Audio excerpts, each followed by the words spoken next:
그리고 그 문제를 주님 앞에 내어놓고 주의 음성을 듣는 시간이 필요합니다. 오늘 우리가 읽은 성경의 말씀을 보면 이 마음에 상처가 가득하고 이 갈급함이, 메마름이 가득했던 한 여인의 이야기가 나옵니다. 그리고 그 여인을 주님께서 이렇게 만나주시는 장면을 우리가 읽을 수가 있습니다. 그리고 이 본문을 읽으면서 우리가 주목할 점 하나는 예수님께서 그 여인을 이렇게 찾아가셔서 만나주셨다는 점입니다. 성경을 보면 예수님께서 제자들과 함께 이렇게 예루살렘에서 유다 땅으로 갈릴리로 돌아가셔야 되는데 의도적으로 사마리아 땅을 거쳐서 가셨다는 것을 알 수가 있습니다. 여러분, 사실 당대 유대인들은 사마리아 사람들과 상종을 하지 않았습니다. 말도 섞지 않았습니다.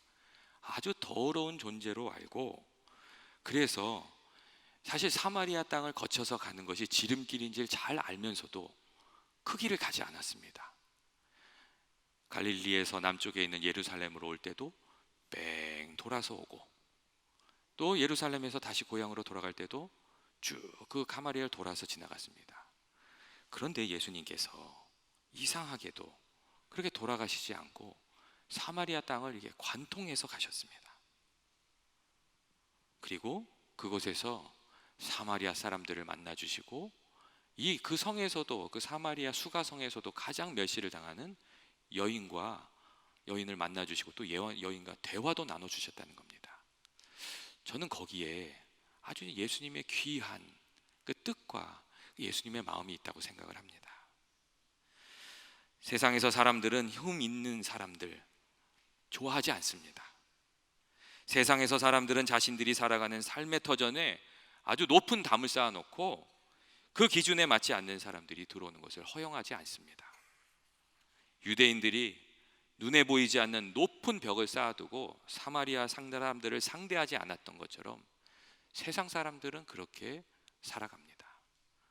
그런데 예수님께서는 그렇게 하지 않으셨습니다.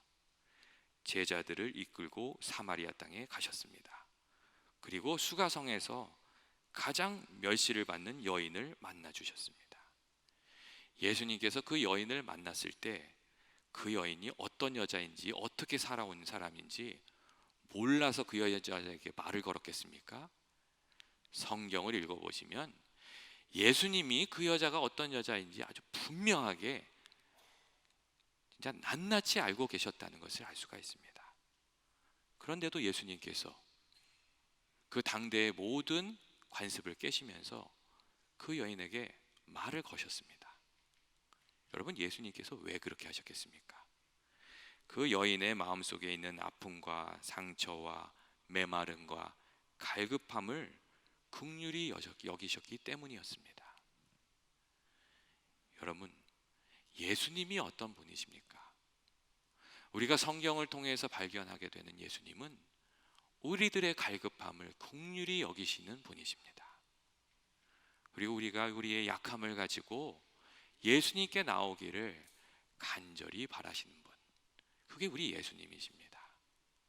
우리의 과거의 상처나 어떤 허물이나 이런 것을 예수님께서 상관하지 않으십니다. 그냥 나오기를 바라시는 겁니다. 그 예수님의 모습을 오늘 성경 말씀에서 이렇게 발견할 수가 있습니다. 예수님께서 사마리아 땅으로 가셨고 한 여인을 만나서 그 여인의 마음의 문을 두드리기 시작하셨습니다.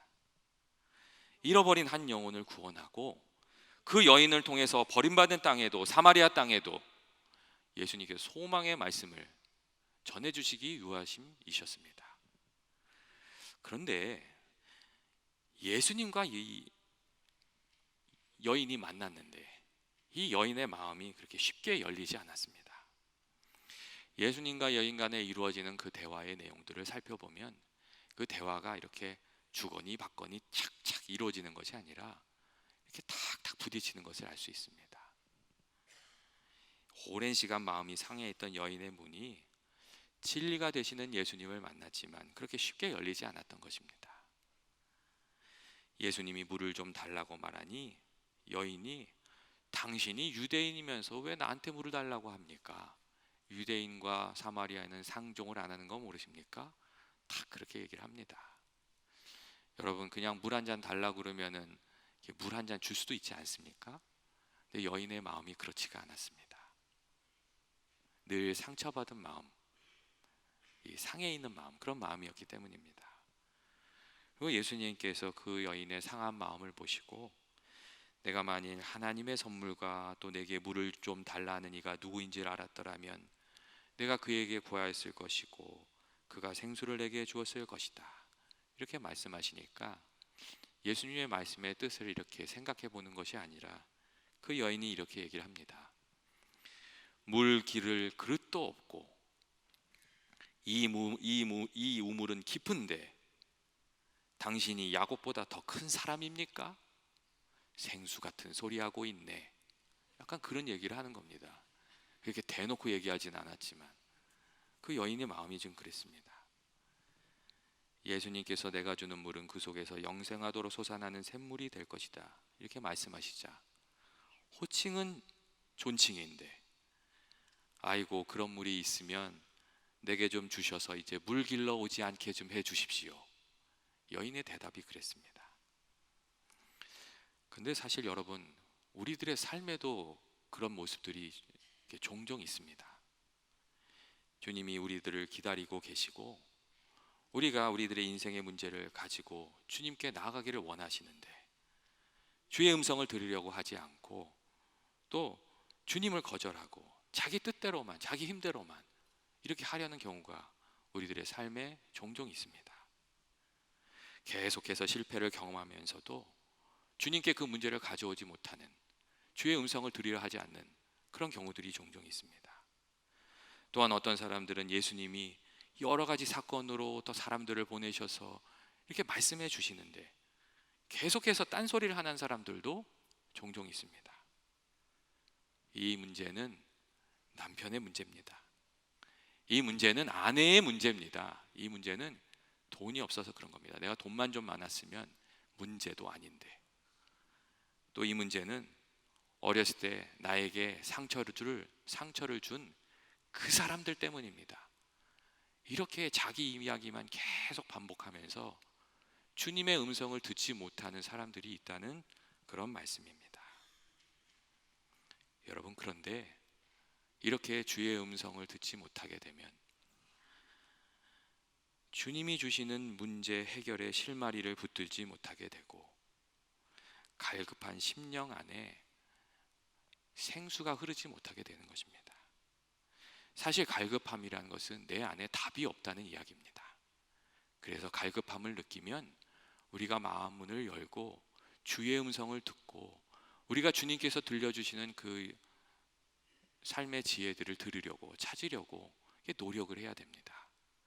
그런데 많은 사람들이 어려움이 생기면 마음을 더 열고 주님께 더 나아가고 더 많이 이야기를 들어야 되는데 그건 반대로 합니다.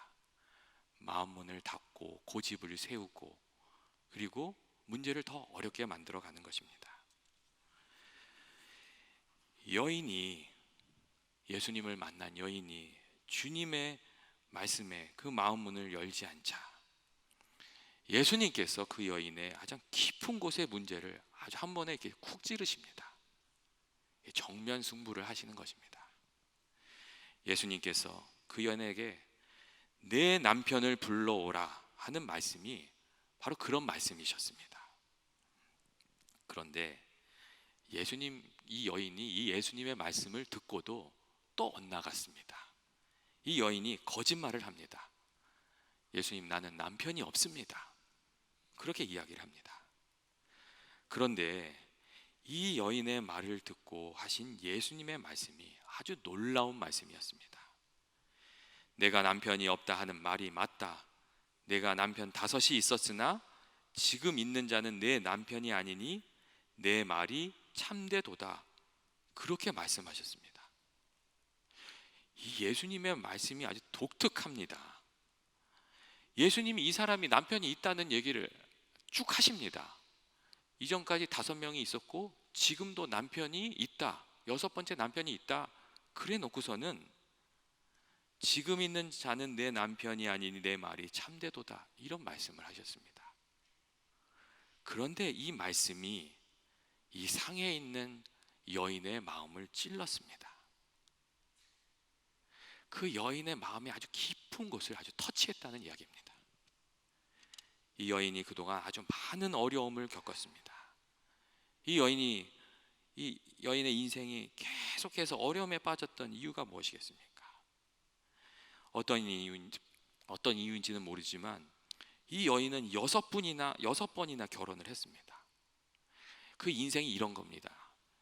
결혼을 하고 문제가 생기면 이혼을 하고 다시 결혼을 하고, 또 문제가 생기면 쫓겨나든지 아니면 사별하든지, 또 헤어져서 다시 결혼을 하고, 또 문제가 생기면, 이렇게 6번째 남편을 만나서 이 여인이 살고 있었던 것입니다.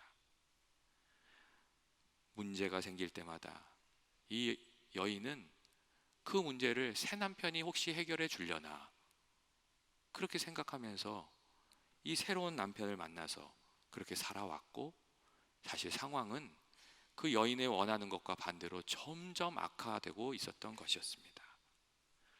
그러니 이제는 그 여인이 마지못해서 살고 있었고, 내 남편을 데려오라는 예수님이 말씀하실 때 여인은, 저에게는 남편이 없습니다. 내가 의지할 만한, 정말 의지할 만한, 내 문제를 해결해 줄 만한 그런 남편이 없습니다. 자기 자신의 상처를 감추며 이야기했던 것입니다. 그런데 예수님께서 이 말씀을 들으시고, 그래 내 말이 옳다, 지금 있는 남편도 남편이 아니니 내 말이 참되다, 이렇게 말씀해 주셨던 겁니다. 예수님께서 왜 이렇게 얘기하셨겠습니까? 그 여인의 상황을 너무나도 잘 알고 있으셨기 때문입니다. 사람들은 알아주지 않는 그 여인의 아픔을 예수님께서 잘 알고 계셨기 때문입니다. 사실 당대에 한 여인이 자기 힘으로 독립해서 살아간다는 것은 거의 불가능한 일이었습니다. 여인의 사회 활동이 그렇게 인정받지 않는 사회 상황이었기 때문입니다. 그래서 대부분의 여인들은 남편을 잘 만나야 됐습니다. 근데 이 여인은 남편을 잘 못 만난 겁니다. 그러니 그 다음에 선택할 수 있는 게 또 다른 남편인 겁니다. 그 남편도 시원찮은 겁니다. 그렇게 하다 보니까 이 여인의 삶이 아주 무너져 내리고, 그 여인은 상처가 가득한 삶이 되었던 것입니다. 근데 예수님께서 그걸 다 아시고 이야기해 주셨던 겁니다. 내가 이제까지 내 인생의 문제를 남편을 통해서 해결하려고 하다가 상처 입고 깨어진 인생이 되었구나. 그것을 내가 알고 있다. 지금 내가 함께 살고 있는 이도 내 인생의 갈급함을 해결해 줄 그런 사람이 아니다. 내 말이 맞다. 이런 이야기를 해 주셨던 것입니다. 여러분, 세상의 많은 사람들은 이 여인을 비난하고 남편이 그냥 6이나 있다는 이유로 이 여인을 아주 무시했습니다. 그런데 예수님께서는 그렇게 하지 않으셨습니다. 그리고 예수님의 말씀이 그 여인의 가슴을 만져 주었을 때 여인은 그때서야 마음 문이 열리고 예수님을 보는 눈이 달라집니다. 그래서 예수님께 그렇게 이야기하는 것을 볼 수 있습니다. 내가 이제 보니 예수님이 선지자십니다. 이렇게 이야기하는 것을 우리가 성경을 통해서 읽을 수가 있습니다. 여러분, 그런데 우리가 생각해 보면 이 여인을 비난하고 무시했던 사람들도 그렇게 다른 삶을 살아가는 것 같지가 않습니다. 사람들의 눈에 잘 띄지 않을 뿐이지 제각기 인생의 목마름을 가지고 있고, 그것을 잘못된 방법으로 해결하려고 수없이 노력하고 실패하고 또 다시 그 실패를 반복하는 그런 삶을 살아가는 사람들이 우리 주변에 많이 있기 때문입니다. 어떤 사람들은 인생의 그 목마름을 돈으로 해결하려고 합니다. 어떤 사람은 권력으로 해결하려고 합니다. 또 어떤 사람을 의지해서 그 문제를 해결하려고 합니다. 그리고 실패를 계속 반복하는 것입니다. 어떤 분들은 사랑도 존경도 친밀한 관계도 돈으로 살 수 있다고 믿고 그렇게 살아갑니다.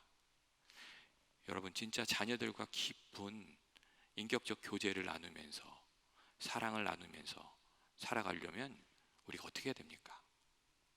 자녀들과 함께 시간을 많이 보내야 됩니다. 그리고 우리도 자녀들을 존중해주고 또 자녀들에게 누군가를 존중해주는 것도 가리키고 이 과정을 오랫동안 공을 들여야 됩니다. 그런데 선물 몇 번 사주는 것으로 그 문제를 해결하려고 하면 해결할 수가 없는 것입니다. 예전에 제가 고등학교 3학년 때 이렇게 그래도 좀 얘기를 하면 좀 길어지고요. 요점만 말하면 그런 거예요. 저희 그 안에 한 친구가 있었어요. 근데 그 친구가 종종 선생님한테 붙들려 와서 혼났어요. 왜냐하면 가출해가지고 다방 내지하고 살고 막 그런 거예요. 고등학교 3학년 때. 그러니까 담임이 얘가 어디 있다 소문이 들리면 막 찾아가서 잡아오고 그랬어요. 근데 그 친구 이야기를 들어보면 그 친구도 참 안 됐습니다. 그 아버지 어머니가요 나이트를 운영하셨어요. 5개 정도를 운영하셨어요. 그러니까 밤낮이 거꾸로신 거예요. 그리고 아침에 딱 들어와서 애 학교 갈 때 돈을 딱 주시는 거예요. 근데 그 돈이 10,000원, 20,000원이 아니었어요. 그때 10만 원, 20만 원, 30만 원이었어요. 그러니까 얘가 그 돈을 가지고 이 갈급한 마음을 채우기 위해서 애들한테도 돈을 막 쓰고 이것도 해보고 저것도 해보고 그러다가 그렇게 된 거였어요. 그 친구가 나쁜 친구가 아니었어요. 근데 그렇게 그냥 살았어요. 저는 그런 걸 본 적이 있거든요. 우리가 정말 원하는 것이 있다면 그것을 얻을 수 있는 그 길을 걸어가야 되는데 예수님이 우리들에게 가르쳐 주신 참 진리의 길을 걸어가야 되는데 그 길을 걸어가지 않으면서 그것을 얻으려고 하는 그런 경우들이 있다는 그런 이야기입니다. 예수님께서 남편을 바꿔가면서 이 자기 문제를 해결하려고 하다가 실패한 여인을 만나 주셨고 그 다음에 이 여인이 정말 참 자유와 행복으로 나아가는 길이 어디 있는지 그 대화 중에 아주 넌지시 그 여인에게 알려주셨습니다. 그리고 오늘 이 말씀은 우리에게 주시는 말씀이기도 합니다. 예수님께서 이렇게 말씀하셨습니다. 내가 만일 하나님의 선물과 또 내게 물 좀 달라 하는 이가 누구인 줄 알았더라면 내가 그에게 구하였을 것이요 그가 생수를 내게 주었을 것이다. 예수님께서 그런 말씀을 하셨습니다. 인생의 문제를 여러 차례 하려고 하다가 실패하고 상해 있는 여인에게 예수님께서 첫 번째 주신 말씀이 이 말씀이었습니다. 너희가 만약에 내가 예수님이 누군지 알았다면 예수님께 구원의 손을 뻗었을 것이다. 예수님이 이렇게 말씀하셨습니다. 여러분, 이 말씀이 무슨 말씀입니까?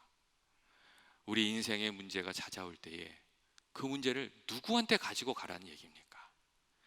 예수님께 들고 나가야 한다는 그런 말씀입니다. 우리의 지혜가 부족하고 우리의 능력이 부족하고 또 우리가 의지했던 것들이 무너져 내리는 것을 경험하게 될 때 우리가 무엇을 깨닫고 누구에게 나가야 하는가? 예수님이 누구신가를 깨닫고 예수님께 그 문제를 가지고 나가야 된다. 예수님을 알면은 그렇게 했을 것이다. 그렇게 할 것이다. 예수님이 그렇게 말씀해 주셨던 것입니다. 또한 예수님께서 이렇게 말씀하셨습니다. 이 물을 먹는 자마다 다시 목마르려니와 내가 주는 물을 먹는 자는 영원히 목마르지 아니하리라. 나의 주는 물은 그 속에서 영생하도록 솟아나는 샘물이 되리라 하는 이런 귀한 말씀도 전해 주셨습니다. 여러분, 이 말씀은 주님께서 우리들의 심령에 찾아오실 때 주님께서 우리들의 마음을 시원하게 해주시는, 우리의 갈급함을 채워주시는, 우리의 문제를 해결해 주시는 생수의 근원이 되어 주실 것이라는 그런 약속의 말씀이었습니다. 예수님께서 우리를 기다리고 계시다가 우리가 마음의 문을 열고 주님을 모시면 예수님께서 우리들의 주인이 되어 주시고 우리들의 인도자가 되어 주셔서 그렇게 우리를 도와주실 것이다, 그렇게 약속해 주시는 말씀이었습니다.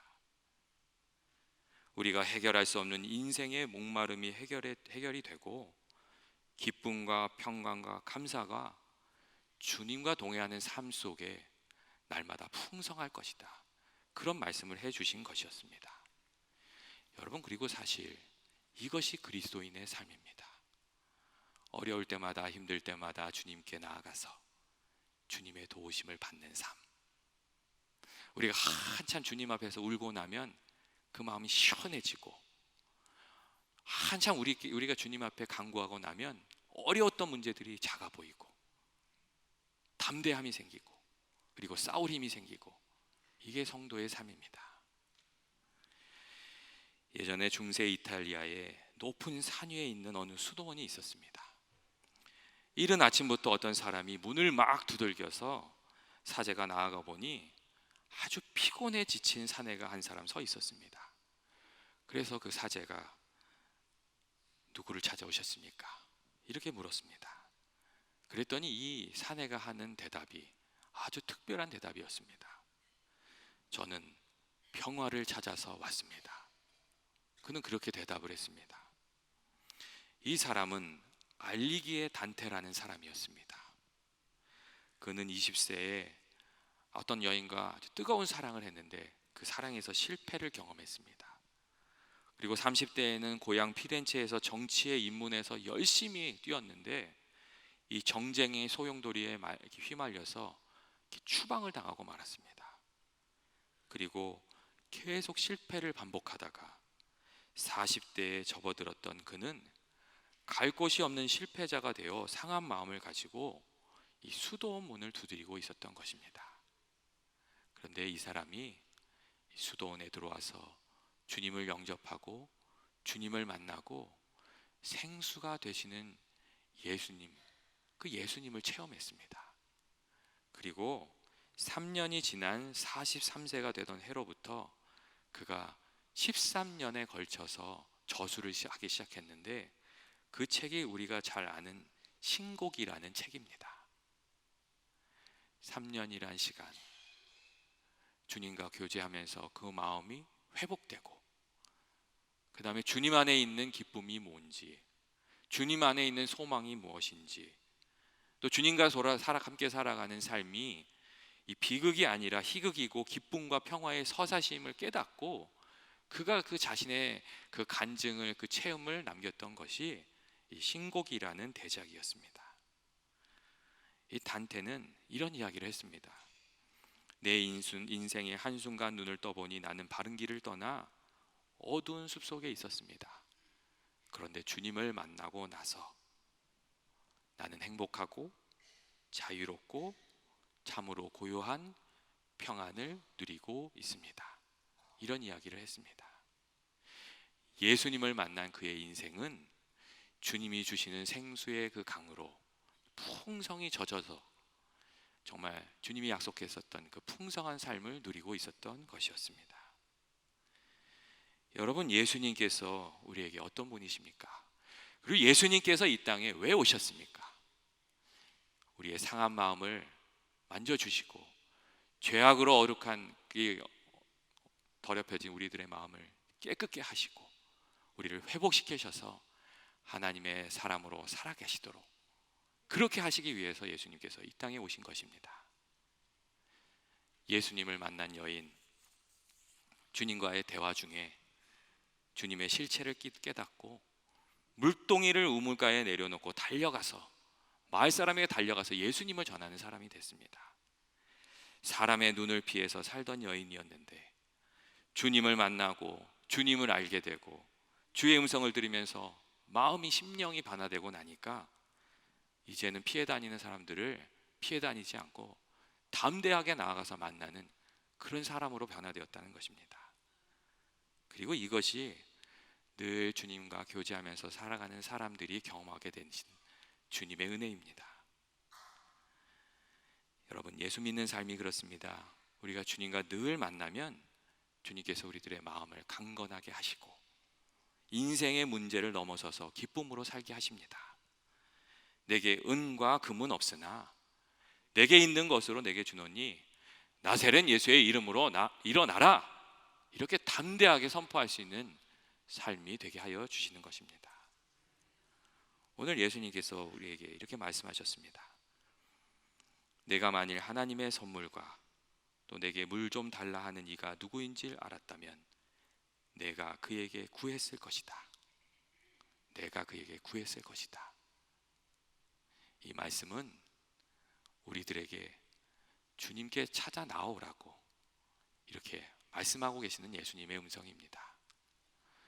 우리들의 삶의 모양이 어떠하건 간에, 우리의 처지가 어떠하건 간에 우리에게는 우리를 사랑하시는 주님이 계십니다.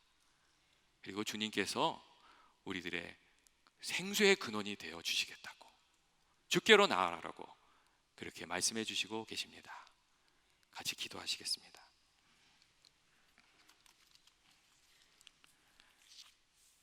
우리들의 인생의 주인이 되시는 하나님 아버지, 우리가 생수의 근원이 되시는 주님을 우리 마음에 모시고 살아가기를 원합니다. 우리들의 심령 가운데 주께서 찾아와 주셔서 날마다 저희들의 삶을 이끌어 주시옵시고 우리 심령 가운데 기쁨과 감사와 찬송이 늘 솟아나는 은혜를 저희들에게 허락하여 주시옵소서. 예수님의 이름으로 기도합니다. 아멘. 다 자리에서 일어나셔서 함께 찬송 드리도록 하겠습니다.